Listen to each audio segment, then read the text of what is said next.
قرآن کریم کی دہرائی کا سب سے بہترین طریقہ اور سب سے بہترین وقت قرآن کریم ہمیں خود بتاتا ہے۔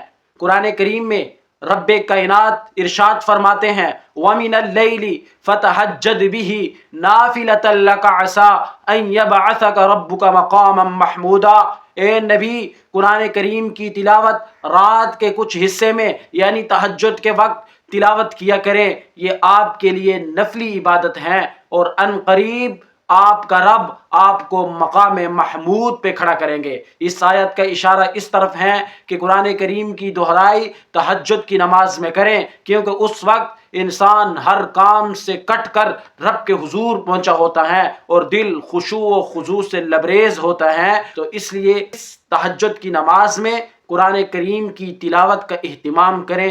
قرآن کریم انشاءاللہ ایسا یاد ہوگا کہ کبھی بھولنے کا نام و نشان بھی وہم و گمان میں نہیں آئے گا۔